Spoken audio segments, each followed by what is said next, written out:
Welcome to the Morning Star Community Christian Center's Thursday evening Bible study with Pastor Dr. Therman E. Evans. Morning Star is located at 1009 Chandler Avenue in the city of Linden, New Jersey. We're live now on Zoom, YouTube, Facebook, and the Morning Star Church app. Join Pastor Evans as he breaks down the Word in a way that we can all understand. And just in case there's a few points that you might miss or not understand, there'll be a short question and answer session immediately following the teaching. So we encourage you to call a neighbor, call a friend, tell them to grab that iPhone or that iPad or that laptop and log on for tonight's lesson. Join us now for an exciting journey into God's Word. We believe it, we receive it, and we will achieve it. Enjoy the lesson.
Welcome, welcome, welcome. I'm Therman Evans, pastor of Morning Star Community Christian Center Church, and this is our life study evening. Every Thursday evening, we come to you live and in living color right here from Morning Star Community Christian Center Church. And this Thursday evening is no different. And we have an extremely exciting and informative program for you on this evening. And we don't want you to miss any of it. In fact, while you still have a few seconds, as our brother Terry has already indicated, you reach out to somebody else and they will truly be blessed by this program. But as always, we ask you to hold up your Bibles or the digital devices on which you have your Bibles and repeat this after me. This is God's holy word. Receive it, believe it, and achieve it. And so,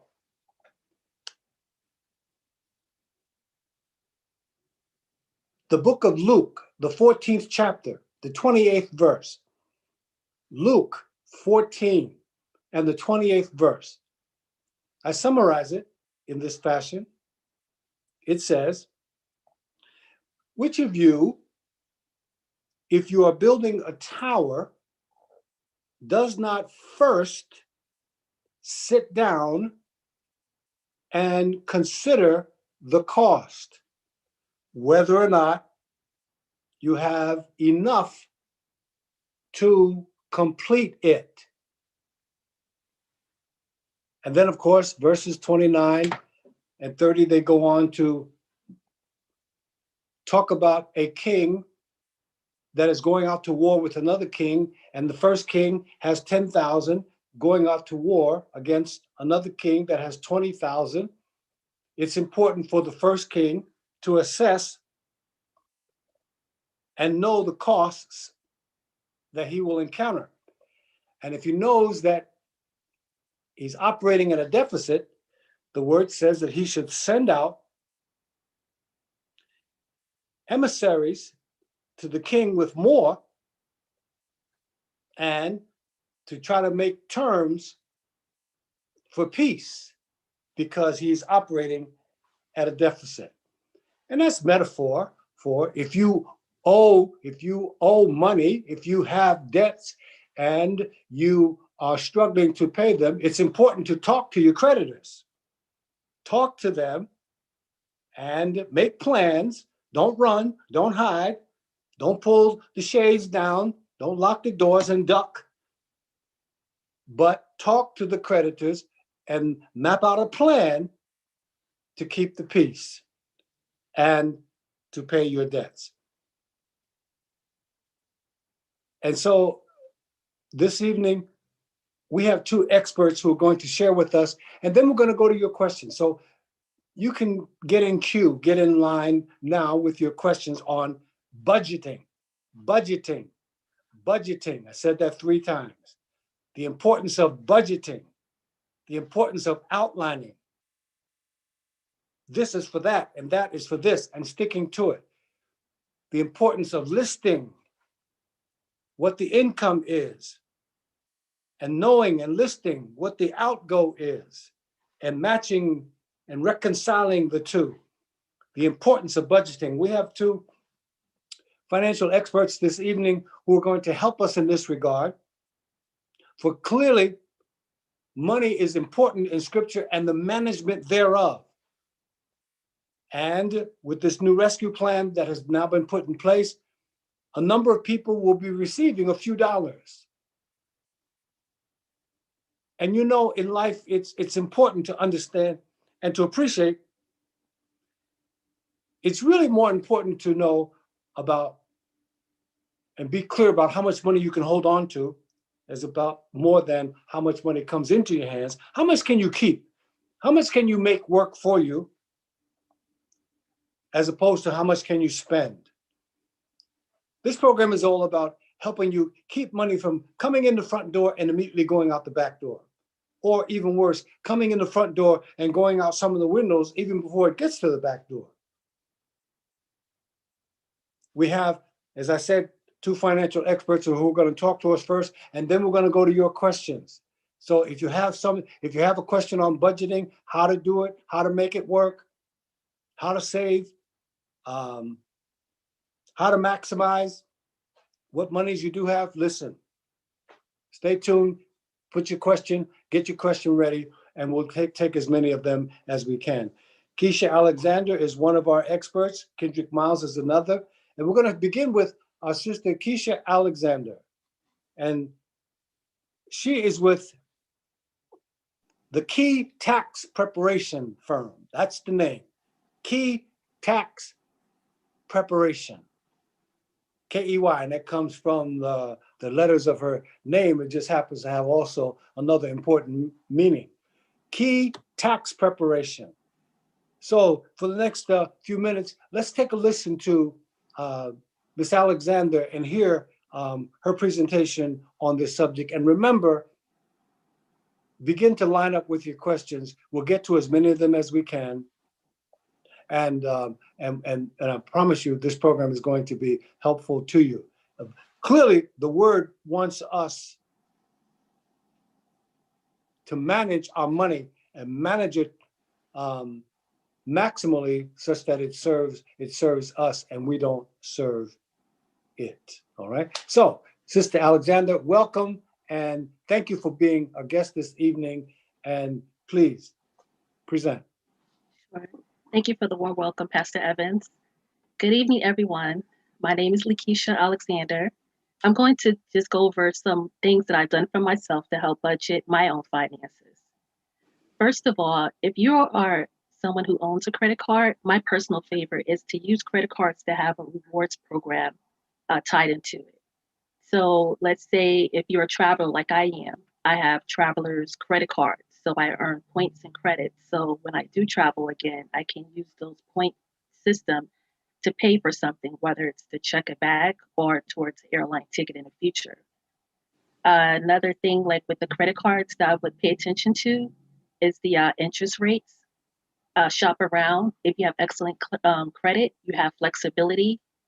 And if you have good credit, you can also call those credit card companies and ask to increase your credit limit, which will also give you a higher credit rating. I want to say like a credit score, sorry, a credit score. That's always good because you want to keep your debt to credit ratio at least 20%, 10% will be pristine. And to further with the budget, no matter what your income is, you can have a budget. If you're making not as much money as you would like, that's when it's even the most important. If you're head of household, if you have dependents, you definitely have to keep a budget. Now, obviously, our adult children who still live at home, they have the flexibility to not have a budget, but this is a good time for them to start doing it. Now, for me, with a budget, the one thing that you want to keep in mind is that your expenses or your needs, like your groceries and your utilities, anything that you have to pay for your cost of living, should be 50% of your paycheck. Now, your desires could be, I like to go out to eat, I like to uh, go to the movies. Try not to exceed no more than 30%. That's your wants. And most importantly, you want to save. So that's 20% of your paycheck. Now, when we talk about your paycheck, you have to consider net income because when we get a new job, they tell us we're making, let's say, 45,000 a year. So after taxes, you're actually making less than that. And then especially if you participate in something like a 401k, so that's even more money coming out of your check and medical benefits. So keep that in mind. So you're working actually with less money than what you think you're actually bringing home. And again, the importance of a budget because you want to track your spending habits. What I've done with my budget, I didn't do anything fancy. I just found the Excel spreadsheet that was actually given to me by a friend who worked in finance for several years. And I used it for a long time until I wasn't happy with it anymore. And I found something else online that I like. Now, for my Excel spreadsheet, the purpose of what I'm doing is that I'm tracking my expenses. To share like a little story, another friend introduced me into Dunkin' Donuts vanilla chai tea, fell in love with it. So I would say for the good part of the month, I was stopping at Dunkin' Donuts every day before I go to work to buy that vanilla chai tea. I believe at the time it cost maybe $3 a cup. So I kept track of it. And when I did my budget the next month, I realized how much I was spending on that tea. And I stopped doing that every day. So again, the key of tracking a budget, because you'd be so surprised what you're spending money on. Something that you can live without on a daily basis could just be a treat and not so much as like an expense that you pay for daily. I also keep my receipts and I constantly check my accounts. And that's another way how I help build up my budget. It's also helpful, like say for me recently, I just refinanced my mortgage. When I sat with the mortgage broker, I was able to answer all my questions. I knew how much my homeowner's insurance was. I knew how much my mortgage was. I didn't have to go digging for information or have to call creditors or go through my bank account. I just went, open my laptop, and I just answered the questions because I keep track of that. So a budget is very handy. And if you're someone who's also like an independent contractor, when tax season comes, that's a very necessary tool to keep track of your expenses because it helps me as a tax preparer help expense some of the things that you're spending on your business that will lessen the amount of money you have to pay taxes in a year at the end of the year. Another thing I want to mention about those contract jobs. So if you're someone who's not quite making the money you would like to make, consider possibly creating another source of income. Two things from a financial standpoint this pandemic should have taught us is to one, create multiple streams of income, and two, to budget because you do not want to be in a position where you don't have. Now, granted, this was extreme circumstances with this pandemic, what's going on and how long it's lasting. But for some of us who have did all the right things prior to this, we were less affected as someone who did not. You do not want to be in a position where you're living from check to check. That is the worst feeling. And if you have to wait for the next payday and you're struggling, it's not a good feeling. And your credit card should be your backup or your ways of getting by. You should use your credit cards as your emergency funds, especially for this time of season that we're in with the pandemic as well. What I do also, I'm on social media, mostly Instagram. I follow a lot of financial professionals. The key with budgeting and finances is to always keep learning. Things change constantly. And just like improving yourself, you want to constantly keep learning. So my personal three favorites are the Budgetnista. I just discovered someone new recently. His name is Anthony O'Neill. He was on Ryan and Kelly, and he talked a little bit about finance, and I liked what he said, so I follow him on Instagram as well. And lastly, I discovered Warren Buffett through another group that I talk with about finances. And again, those shareable topics that pop up on my Instagram feed are useful information that will help me make better financial decisions. And also, like what I'm doing right now, share what I'm learning with my community, my friends, and my family. Also, I would like to mention if you're not someone who's not on social media, what I did for several years when I discovered Susie Orman, I would say that was probably in the early 2000s. I was a huge fan of her. I read about two or three of her books. And not only does she talk about finance, she talks about long term wealth. For me, I'm part of the Gen X generation, and the Gen X generation is called the sandwich generation. So we're also raising our children and taking care of our adult parents. Now, I don't want to be in a position to do that to my daughter. I want to be in retirement and be self sufficient and to be able to afford my lifestyle. So, one of the things Susie Orman talked about, which I've done since the early 2000s, is that I'm planning for my future. So, I'm making financial decisions to help that I can achieve my goal, like live in a home that I do not carry a mortgage and having enough money that I can afford my lifestyle at the when I reach the point where I do not want to work anymore by choice. That's key. I didn't want to have to work until I because I have to. I wanted to be able to make a decision to say I would like to stop working to do more of the things I would love to do. So that was one of my biggest motivations. Another thing I can share what I've done is if you're not someone who's computer savvy, if you're not familiar with Excel, or if you're not uh, into, I would say, any other kind of softwares, but if you're familiar with the cell phone, which most of us are, there are always apps. I mean, if you could think about it, someone else already thought of it. So whether if you have Apple or Android, check your app store. I'm sure there's something on there that you can find that will help get you started into creating a budget. Now, the budget can be as simple as you like it, or it can be as exhaustive as you like it. So if you don't have a lot of expenses, which is great, it'll be easier for you to get started. Don't feel overwhelmed. Take your time. You may have to build that budget a little over time because you're going to have to collect information as it comes in. If you're someone who's in a habit of just throwing away bills after you pay it or misplace it, so it's going to take you a little longer to build that budget. And if you're someone who's not in the habit of keeping receipts when you pay for things, maybe you should start doing that because you'll be surprised. Like with me with my vanilla chai tea at Dunkin' Donuts, you'll be surprised how much you're spending money on things that adds up when you're not, looking at those receipts at the end of the month or the following month. So, and again, if you're someone who owns a business, I mean, obviously you have a bookkeeping process, hopefully. I know a lot of my clients, they use QuickBooks. I personally haven't used it, but I heard wonderful things about it. But again, if you're someone who's doing this independently and you're just a working individual, start off small. And for me, when I first started my budget, I used an Excel spreadsheet. I used it for a while. I trusted my friend was giving me something that was powerful. I didn't like it after a while. It wasn't working for me. I found something else on the internet that was free. And Excel does have a lot of templates.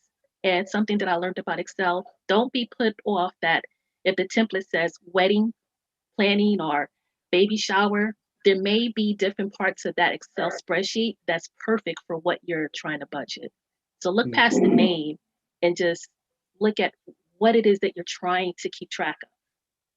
Now, for my budget, I'm not necessarily setting a budget like I'm only going to spend $250 on groceries at ShopRite. I'm tracking what I'm spending and then I make adjustments in the future of what it is that I'm spending too much money on. And again, if you're someone who has a lot of household expenses And if you see like maybe if your cable is costing a lot and your internet is high, maybe it's now time for you to start shopping around for a better company that you can combine the two to save you some money per month. I mean, the budget is powerful. It can do so many things. I mean, it's just a matter of you just being creative and ask questions and talk with people. My best way of learning is actually talking to people who know more than I am. I mean, there's such a wealth in reaching out to people who do this for a living or people who are really good at it. Don't be shy. Ask them questions and more than likely they're more than happy to share what they know, if not just to sit with you to help get you started. So definitely keep that in mind whenever you're planning a budget. Ask questions and do the research. Google is such a powerful tool. It has so much information and it could just point you in the right direction of where you need to go with your finances and what you would like to happen. Okay. Thank you so much, Sister Alexander. You're welcome. And I just want to, for emphasis, I just want to repeat something that you said. You use as an example that $3 cup of tea that you got from Dunkin' Donuts. A $3 cup of tea. That means that over 10 days, that's $30. Is that correct? Yes, 2 weeks, yeah. And then that means then over 30 days, three times 30, that's $90, correct? Correct. That means that for a cup of tea, you could lease a car. Wow.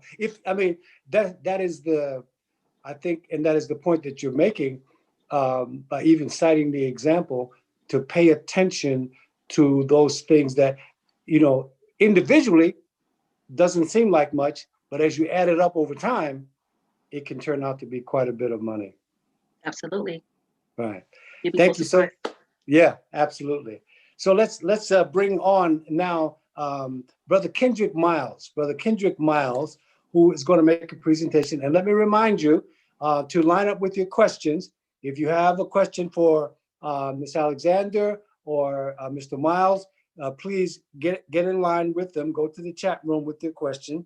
Brother Kendrick Miles is he's the prime mover of Express Refunds. And he is now going to present around the same topic, but expanding it and taking a different perspective on it, all in an effort to give us as much information as possible. You'll be blessed. Brother Miles. All right, good afternoon, everyone. Once again, my name is Kendrick Miles. I'm the owner of Express Refunds, in which we provide tax planning, tax preparation, accounting services, and we also assist our clients with financial literacy. I have a very strong drive for providing financial literacy to my community, my friends, and my family. So tonight is just an extra blessing for me to be able to do this for you guys tonight.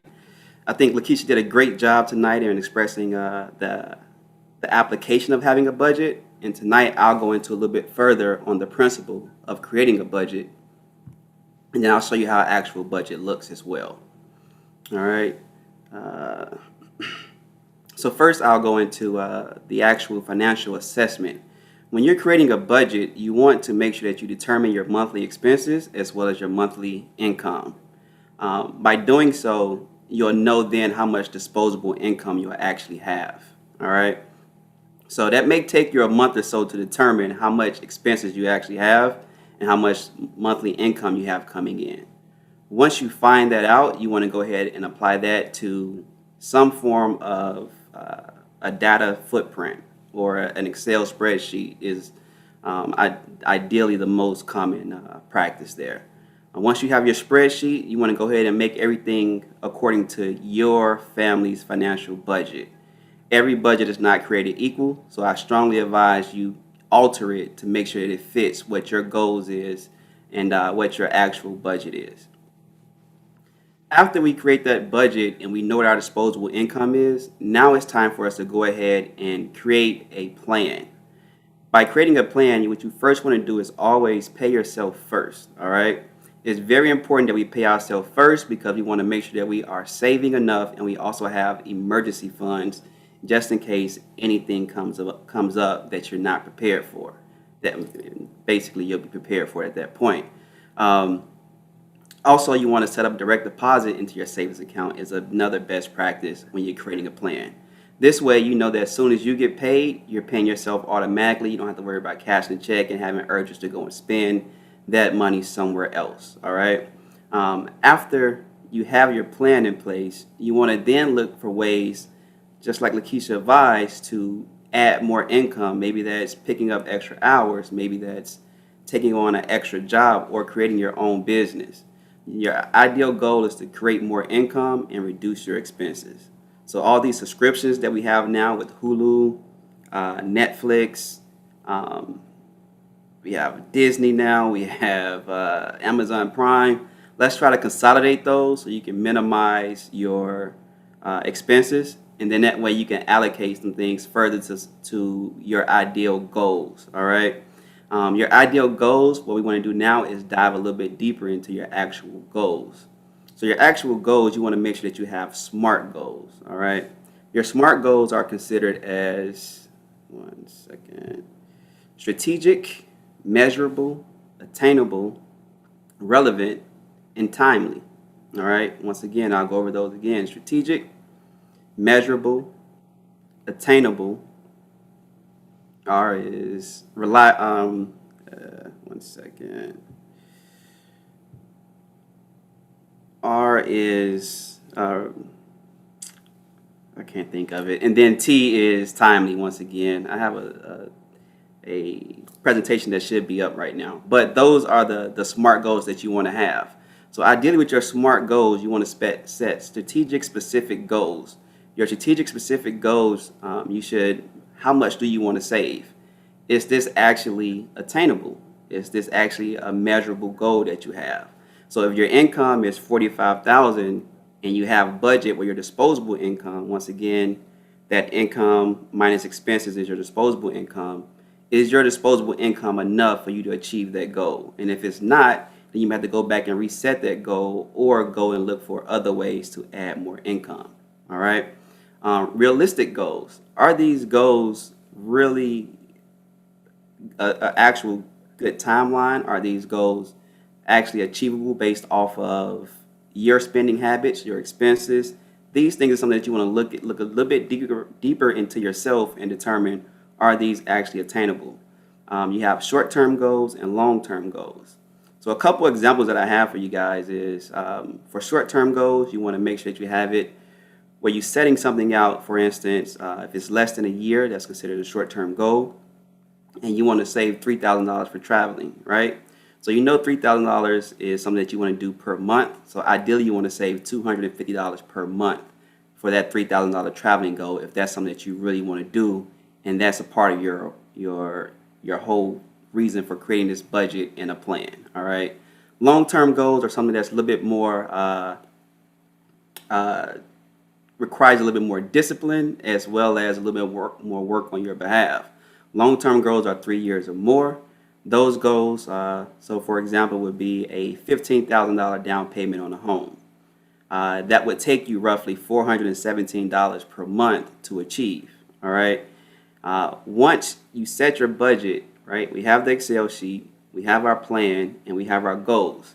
The more you do this, the more you'll actually be able to create more wealth for yourself.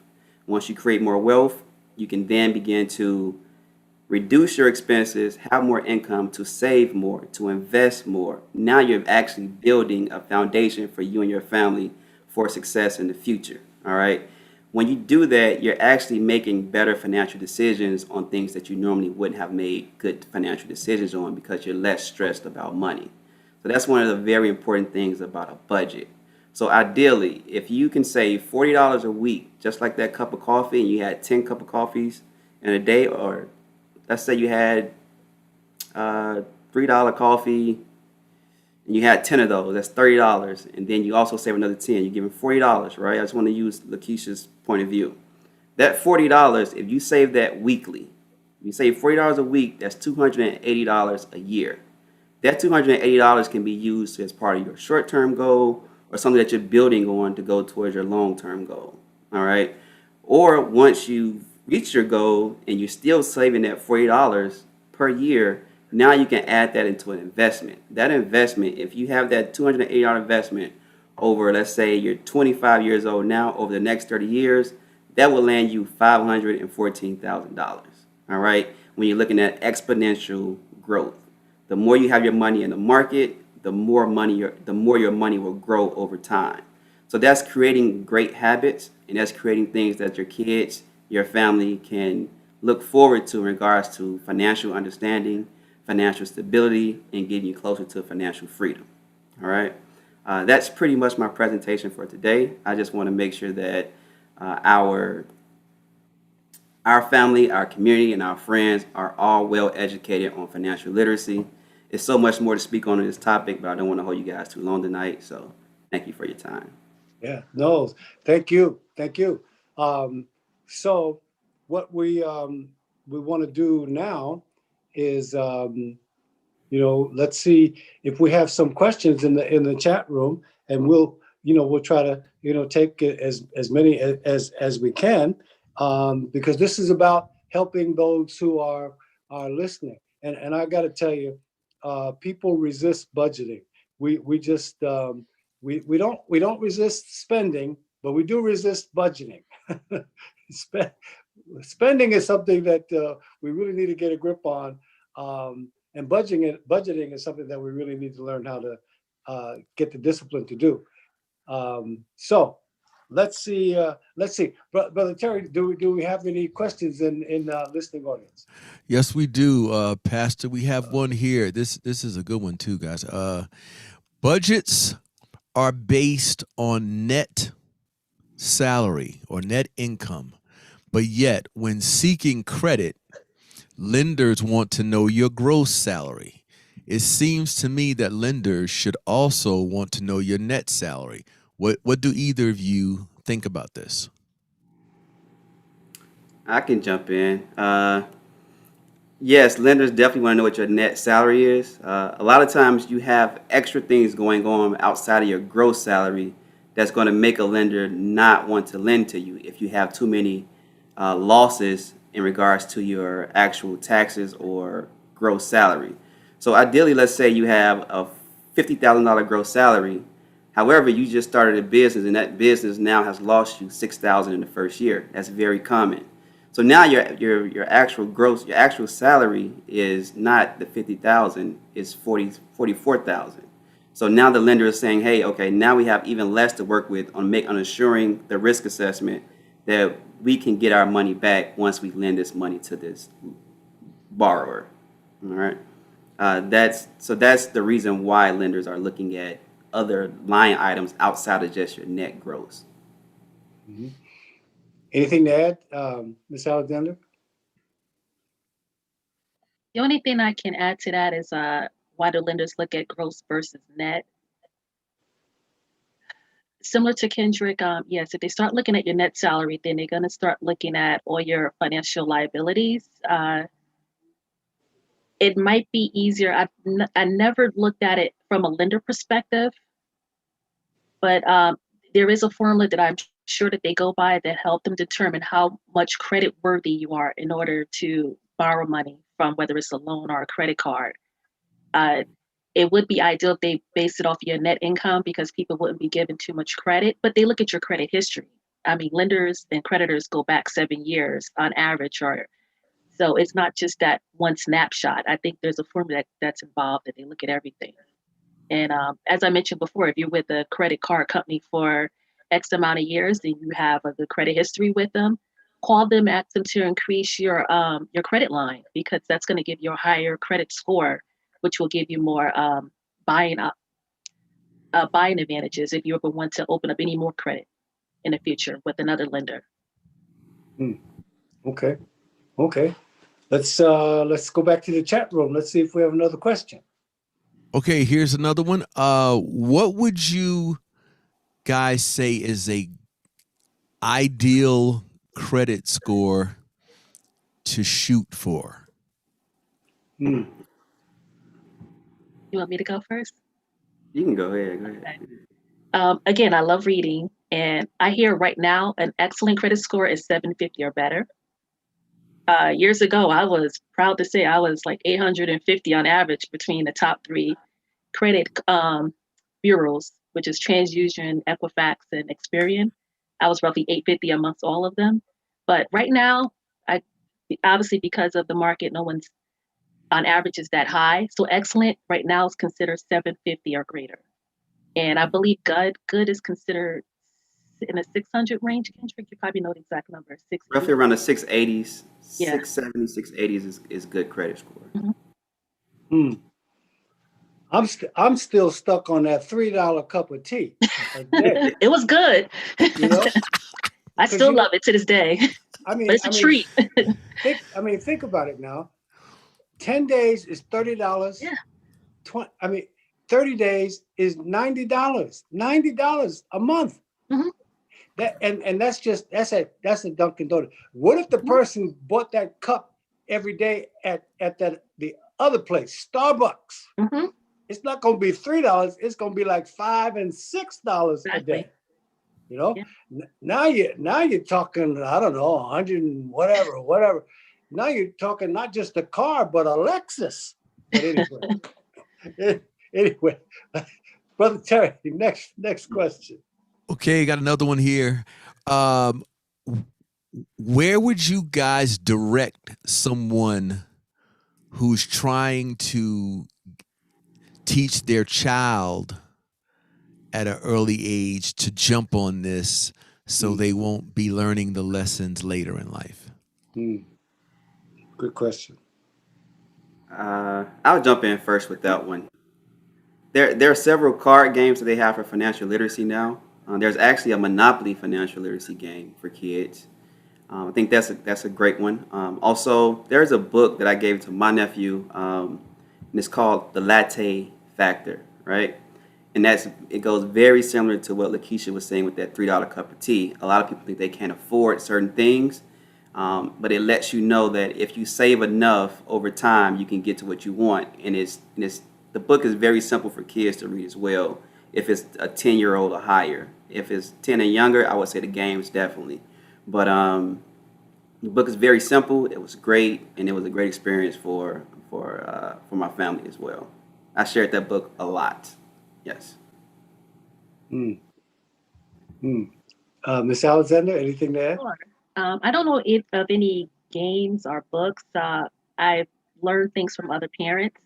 There was one friend, what she did with her daughter at a young age, she created three piggy banks.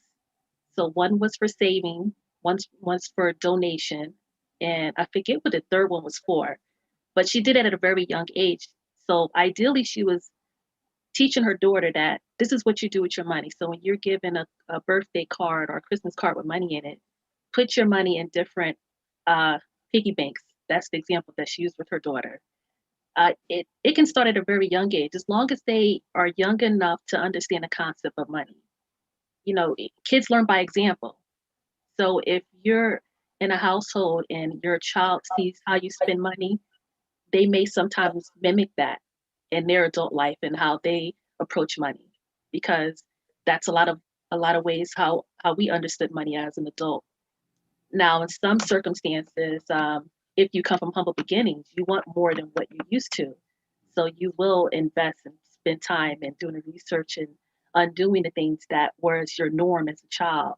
But as far as your children, it's really no young age to start. And I don't really have a tool or a book, but there's different ways to teach them. And again, I'm sure there's tons of information on Google. And I know with the way things are now, there aren't too many in-person community events you could attend that will probably be open to a program for children. I think at one time TD Bank did something with children. I remember opening an account for my daughter at TD Bank, and they went through a whole sitting with them and teaching them about money, the importance of money and interest at a child's level. So there's definitely things out there. Just have to find out what works for you and what's interesting you, and based on your child, what would they be interested in? That's key. Mm, mm. Thank you for that. Do we have another question? Okay, yes. What is the fastest or best way to increase one's credit score? Hmm. Want to go? You want me to go? I, I can go. To increase your credit score, if you have any credit card debt, I would say start working on paying that credit card debt down. You want to be no more than 10% of your credit limit tied up into money that you owe to creditors. 20% is good, but if you want to have like optimal credit, don't exceed 10%. That could be difficult for a lot of people, but that's the goal. And again, if you have a credit card and you're using it, call that bank and ask them to increase your credit line. I forget how often you can do it. I don't know if it's once per year or you can't do it too often, but it's only so often you can do it with that one particular creditor. So the key is that debt to credit ratio that really determines your credit score. And there's a lot of people who do offer credit repair, so they probably even have even more uh, good ways of offering how to do that. I personally don't do credit repair, but I do have connections with people who do that as a full-time job. Hmm. Hmm. Brother Miles, anything to add? Yes. So just to follow up, it's roughly every 3 to 6 months you can reach back out to your creditor, and then you can request your credit increase. Um, Once again, every 3 to 6 months. In regards to the best way to build your credit, can you guys put the budget sheet up, and I can walk you guys through a actual budget sheet and what I think is a great way to increase your credit score over time. Ideally, you want to have roughly 30% of your credit limit. That's the max you want to take out with your credit, unless it's a dear emergency. If it's not, then you want to keep that under 30%. So on this budget sheet here, you'll see where it says debt. On this budget sheet, there's a list of the credit limits for every credit card that you should have. You also should have it calculated where you'll see where the 30% mark is, so you know that you're not over buying on your credit card or overusing your credit card. That way, you can pay off your credit cards slowly or at a slower rate, and you're also still building credit because you have a good credit history as long as your credit card usage is below that 30% mark. Your credit will only go up with it being below that 30% mark. It won't go down as long as you're making your payments on time. And then your payments are a lot smaller, so you can pay that off over time. To pay it off a lot quicker, I would say start with your smallest credit debts and then begin to pay those off most aggressively. All right.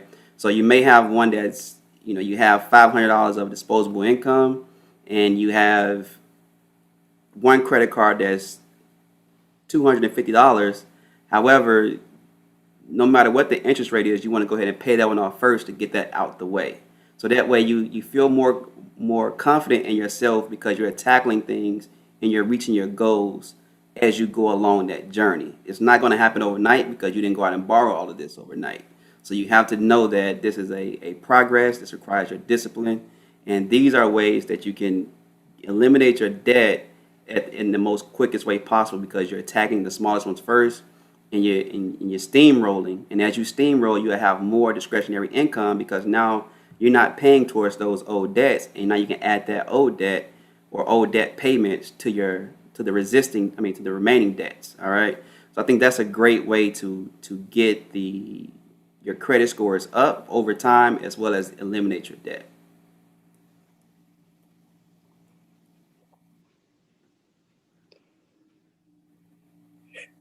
And it seems like a good portion of this could be handled by eliminating a cup of tea and a cup of coffee. And Every I personally don't agree with the paying someone to manage your credit or increase your credit because you can always reach out to the creditors to dispute certain things on your credit score. You do get the once a year free credit report. So if you pull your credit report, that free once a year credit report, you can actually then see what's on your credit report, see if any of that's not it's not any of your credit that you actually applied for. And if it's not, there is, then you want to go ahead and reach out to those three um, credit vendors that Keisha mentioned, which is Experian, Union and TransUnion and Equifax. So that's another way to get those things that's not your credit off of your credit score, and that happens a lot because there's a lot of misspelled names out there. Yeah, yeah.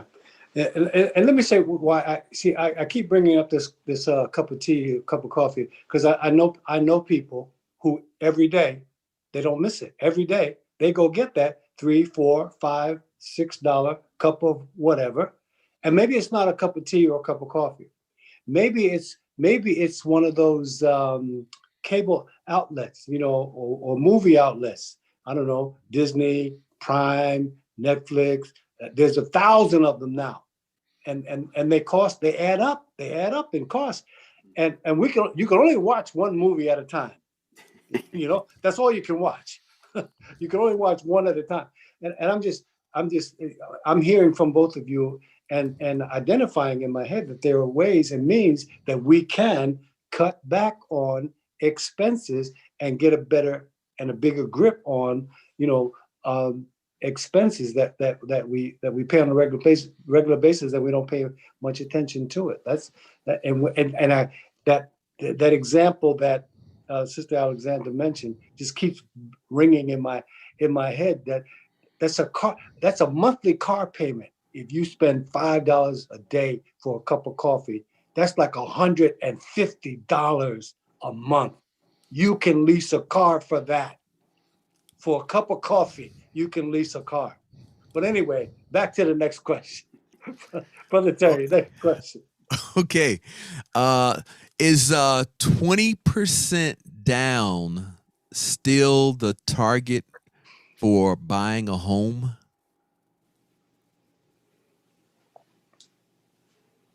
I'll jump out there. Sure. So there's okay. So a lot of times I tell my clients there's nothing that I would tell you to do that I wouldn't do. I experienced both the 3.5% down first time home buyer, and I also experienced the 20% down. If you in the position to have the 20% down, it's much more of a financial gain for you to put the 20% down. If you're not in position to put the 20% down, then yes, definitely take the 3.5%, pay it off over time. Right now, we're in a place where the last year to 3 years, we had very low interest rates. Very low interest rates means it may be ideal for you to go ahead and use the 3.5% just because you have a lower interest rate and you can always, pay more on that. So that's a great financial option. I don't think either one is wrong, but keep in mind when you're doing that 3.5, you're paying off an extra mortgage insurance premium. So that lender wants to make sure that you can make your payments. So they're charging you a higher premium insurance over the first, I think, roughly 10 years of you owning your home.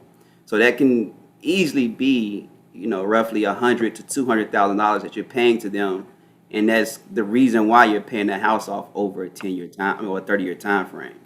Versus you putting 20% down, now you have equity instantly in your home, and you have a higher equity, but you also have a lower monthly note, right? So your mortgage is lower because you got more down, you have a smaller loan, and that really helps out over time. And with your note being lower, now you can use those ideal extra funds to put that somewhere else on your budget or on your spreadsheet. So I don't think it's no wrong way, but strongly, if you can do so, try to eliminate yourself from paying extra premium. Like, why pay somebody to borrow money when you have access to that money? Ms. Alexander, anything to add? Yes, I agree with Kendrick 100%. There's really no way to which one is better than the other. It's based on your finances. If you're a first-time homeowner, or home out to purchase a home for your first time, if you had the luxury to save 20%, that's great to put down in your home because you automatically build equity into that home you're purchasing. But if you do not have the money, and if you do the 3.5% loan, I believe it's FHA, that's fine as well. And again, the interest rates are very low right now. And once you become a homeowner, you are going to be eligible for a lot of tax deductions. So even with the PMI, which is the private mortgage insurance, you're also going to get some credit back in your taxes for carrying that extra loan on top of your mortgage. So, I mean, there's always benefits in home ownership, so don't shy away from it. Don't hold out and wait until you get 20%. If there's an opportunity for you to purchase a home now at a good price and take advantage of that interest rate that's floating around, I'd say go for it. I was just strongly encouraged, if you don't do the 20% and you do the 3.5%, you have extra funds, just try paying your house off earlier so that way you can eliminate some of that interest. So once again, that's another way of doing it. You can just possibly, instead of putting the 20% down, double your mortgage, right? So there's ways either way. There's a good ways to make that the best decision for you. Mm. Just go in with the plan. Yes. We are listening to Mr. Kendrick Miles and Miss Lakeisha Alexander. They are our financial experts this evening, and we're talking about budgeting and the importance of budgeting and implications and ramifications for your credit score, handling debt, purchasing homes. We've kind of broadened the discussion, but our focus is budgeting and the importance thereof. If you have a question, you can go to our chat room. We'll get to as many of you as we can. We have maybe a couple more minutes and before we have to sign off for the evening. This is Morning Star Community Christian Center's life study. Every Thursday evening, we come to you at 7 p.m. for another life study. We use the scripture as our foundation, and we try to pass on information that will help improve our lives in this earth realm. So let's see, Brother Terry, do we have another question? Yes. This question comes in: how do you get the free credit report? When the person asked the question, said whenever they try to get it, each of the major three seem to have a fee. There's no fee. Mhm. Well, in New Jersey, it depends what state you live in. I haven't checked recently, but if you live in New Jersey, you're entitled to one free credit report every year. And those are the top three, because there's many of them. But the top three are Experian, Equifax, and TransUnion. I haven't actually pulled my credit report in a long time. Another friend told me about Credit Karma, so I have the app on my phone, and it actually sends me notifications if my credit score go up or if I close the account or if I open an account. So I use that. If you just want to get a glimpse of what your credit score look like and what's on there.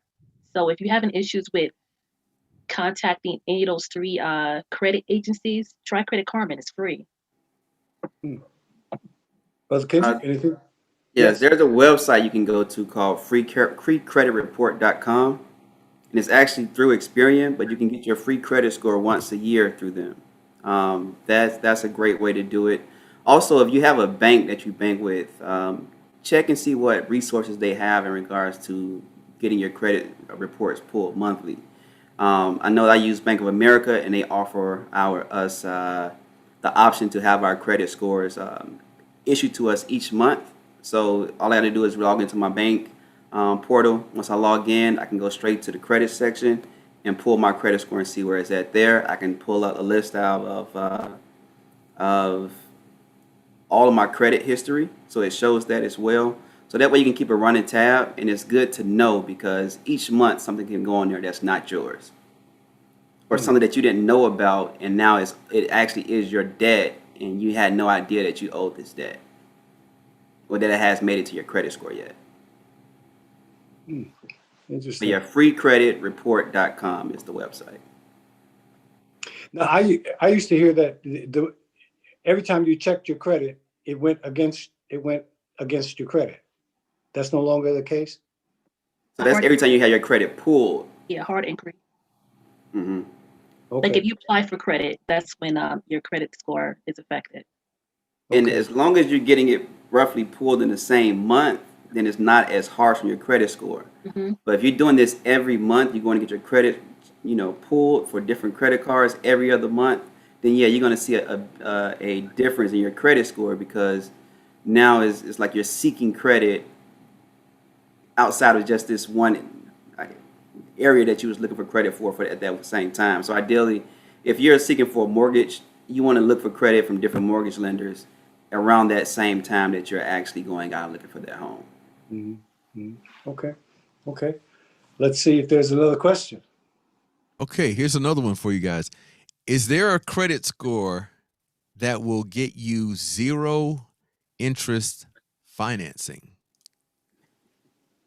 Only promotional. Yeah, that's Yeah, promotional. Okay. yeah, it'll last for maybe months to a year. I had those in the past. I mean, take advantage of it because you're borrowing Yes. money. You're not paying interest on it. Just make sure you pay off that balance when that interest kick in. That's key. So if you come across it, take advantage of it, especially if you have balances. You can transfer, like what Kendrick mentioned earlier, if you're trying to pay off debt, you could transfer balances to a credit card, but be careful because they do charge balance transfer fees. So you could shop around for that. The interest may be free, but the fee to transfer the funds may cost you. So pay attention to the fine print. Another budgeting tip, pay attention to your fees because you're paying fees for everything. And if you can eliminate some of these fees, it may help you save $30, $40 a month because these fees are getting outrageous. So that's a great way to cut back on your expenses is looking into, your banking and see what banking fees you're paying every month and see how you can avoid those by possibly setting up direct deposit where your checks are coming in and now you're avoiding that fee completely. So once again, I reiterate, check your fees and see what you're being charged, why you're being charged it, and if it can be eliminated. And these are just banking fees or fees in other areas as well? Yes, fees in other areas as well. So you have fees for, let's say, subscriptions you have. They keep going up on your fees, so you may be able to dispute those fees. Your who you have like loans with, you can check those as well, like car loans, your mortgage, your banks, anything you're borrowing credit for. Ideally, check those fees definitely and see what you can do in regards to eliminating those fees. Okay. We have time for maybe one, maybe two more. Brother Terry, do we have another? Pastor, I think we wrapped it up. Oh, okay. I think we wrapped it up. Okay. So before we go, what I'd like is for both of you, Brother Miles, Sister Alexander, to give our listening audience perhaps some contact information on how they can be in touch with each of you in case they want to seek out your advice for more details. And in this instance, of course, they would be, they would have to pay you a fee. They wouldn't be looking to get the fee forgiven, but they would be looking for your professional advice. So give our audience some contact information for each of you. Sure. Okay, so if you'd like to get in contact with me, I would like to mention I'm a certified tax preparer. My telephone number is right here in the corner. I'll just say it for you just in case if it's too small on your screen. It's 732-497-8107. I can be reached by email. I have Instagram, which is Key Tax Preparation. I'm also in the process of becoming a licensed insurance agent. So for those who are looking to set long-term financial goals, I can talk to you about that as well. And there are a lot of products out there to help build wealth. And don't look at life insurance as a policy to only cover your costs at the time of death. I mean, there are a lot of programs that will help with living costs as well. So I mean, there's a lot of discussions that we can have on finance. I would love to help you build wealth and for yourself, for your and your family. Okay. Thank you. Brother Miles? Yes, I can be reached at 708-724-3736. It is actually here on the screen right here behind me. Once again, that's 708-724-3736. My email address is expressrefundsknm@gmail.com. And my company's website is expressrefundsknm.com. I'm open to new clients. I'm more than happy to assist when I can. I love doing this type of thing here, so definitely feel free to reach out, and I'll be more than happy to assist you. Listen, thank you both so much. You have been tremendously helpful. And you certainly have been helpful to me. Every time I buy another cup of coffee or another cup of tea, I'm going to think automobile. And hopefully people can think about the habits that we have that on a daily basis may not be so impactful. But if you add it up and make it monthly, you're talking about quite a bit of money, especially when you add it up over 12 months. The important thing is we need to pay attention to our income and our outgo. And I believe you've been helpful to our audience on this evening. Thank you. Thank you so much. And I want to thank everybody for viewing this evening. Thank you for participating. We look forward to sharing with you this coming Sunday morning at our worship service, which will begin at 9:30 a.m. 9:30 a.m. Our worship service begins for Morning Star Community Christian Center Church. We thank you for listening this evening. We want you to stay well, stay safe, and stay blessed.